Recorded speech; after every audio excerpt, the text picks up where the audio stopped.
What is going on, guys? Welcome back to the channel, and today I will be reviewing A Quiet Place. Now, A Quiet Place was directed by John Krasinski, also known as Jim from The Office, and it stars him and Emily Blunt. And it tells the story of a family living on a farm in a post-apocalyptic world taken over by blind monsters that hunt only by sound. Forced to live life in complete silence, the family must survive as tensions rise. I know a lot of you were probably hoping that I was going to review A Quiet Place Part 2 this week, and believe me, I thought so too, but I did not get to see A Quiet Place Part 2 this past weekend, so I decided in place of that review, I was going to review the first Quiet Place, because I haven't yet done that on my channel, and it also kind of fills the void that I'm feeling right now of still not having seen A Quiet Place Part 2. Now, this film came out in 2018, and it was a hit with critics and audiences alike, and when a film is that successful, many times it can become overhyped, and then a couple years down the road, people start looking back and start declaring it overrated. Now, I've personally watched this film many times since it came out, and I own it, it's right there, you see it on the 4K. I have watched this film many times. And as I said, recently I've been hearing a lot of hate and a lot of shade being thrown toward this movie. And I rewatched it again recently, and I'll say this,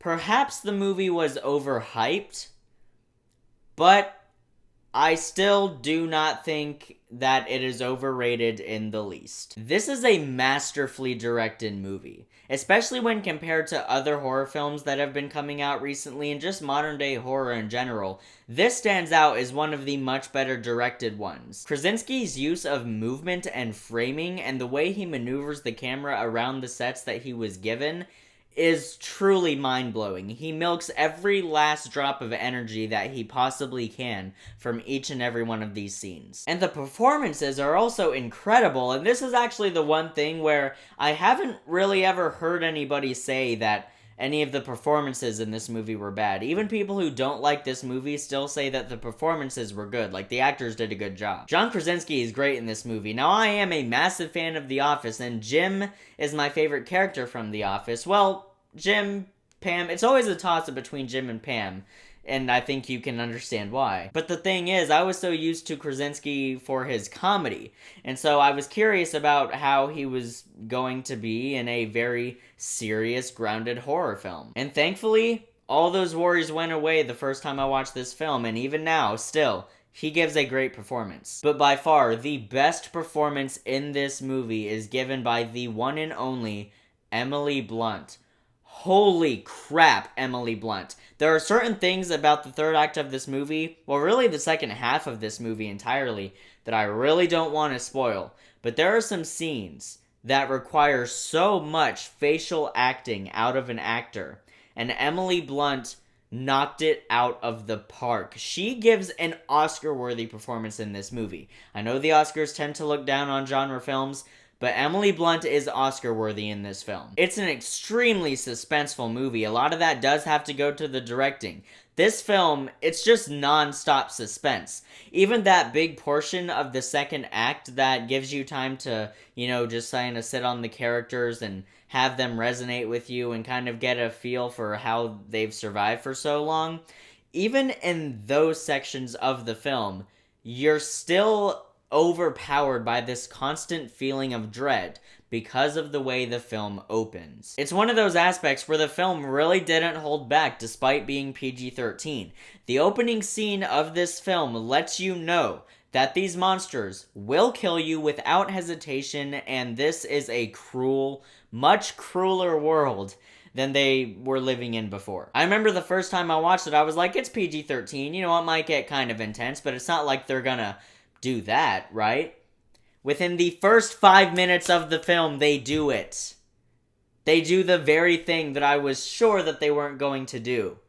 And that instantly pulled the rug out from under me. And it makes every single member of this family feel like they could die at any moment. It was a brilliant way to open the film and establish that this threat is a threat. Now, the film isn't without its emotional appeal, too. There are some really great character conflicts set up here, particularly between the father and the daughter of the family. For certain reasons, the daughter doesn't feel that the father loves her anymore, and a lot of that has to do with the opening scene of the film.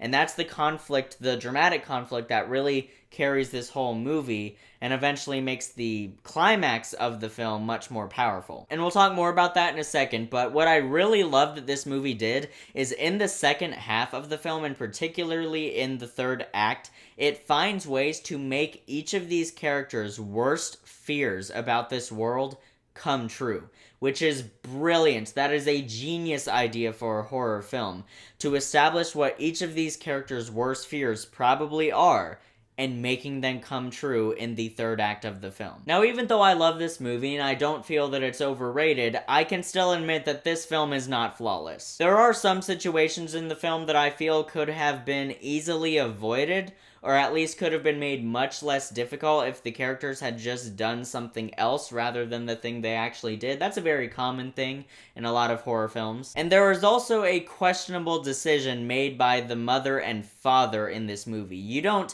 see it happen, but there's a time jump and you see that a decision was made, and at first you're kind of like, why would you do that? Look at the world around you. You've been surviving in it forever, and yet you still decided to do that. Why would you do that? And a lot of people just want to stop there, and they just want to say, that's just stupid. I don't care about these people. I actually kind of have a defense for it, though, even though, admittedly, yes, it is a questionable decision. Without spoiling anything, the opening scene of the film is much more significant than a lot of people make it out to be. It's affecting every single scene that happens afterwards. And I have a feeling that if people just look at what happens in the opening scene of the movie, look at these parents, look at the world they're living in, look at how much they were grieving, and how emotionally dark of a place they were in, and they just wanted to feel some kind of happiness, they just wanted to feel something again. Personally, I think that that's a valid defense for this. Even though it's a questionable decision, I can buy into it was a poor decision, but that doesn't mean it's an issue with the movie. It means it's a flaw with the characters, and a flawed character makes a character better. It's a poor decision, but it's an understandable one, which is why it works for me. Honestly, I feel like people just focus way too much on the nitpicks of this movie. Like, every issue, like, whenever I, talk to someone who really didn't like this movie and I ask them what they didn't like about it, they always target these little things that are really just nitpicks. And it's kind of annoying, to be honest. I mean, don't get me wrong, I'm all about subjectivity. You're allowed to like what you like, you're allowed to hate what you hate. But I don't know, there's just certain instances where I think if people just looked a little deeper, maybe their issues wouldn't be as severe. Now, I mentioned that the climax of this movie is very impactful, and it is. This is by far the part of the movie that resonated with the most people. It is such an emotionally crushing climax, but just so impactful and just masterfully done. I get chills every single time I watch it, and I cry almost every single time I watched it. This past time that I rewatched it, I was watching it with my partner, and we held hands while we were watching it. Even though we had both seen it so many times, we were holding hands while watching it, and we were just squeaking, because it's just such an emotionally impactful scene, and it's very, very powerful. It was so funny, we were both like, are you gonna cry? I'm not crying, you're crying. Why who's crying right now? Such a good moment. And I think that it's really what sets this film above other modern horror films of a similar vein. So yeah, guys, years later, I still love this movie, and I have no hesitation in giving A Quiet Place an A.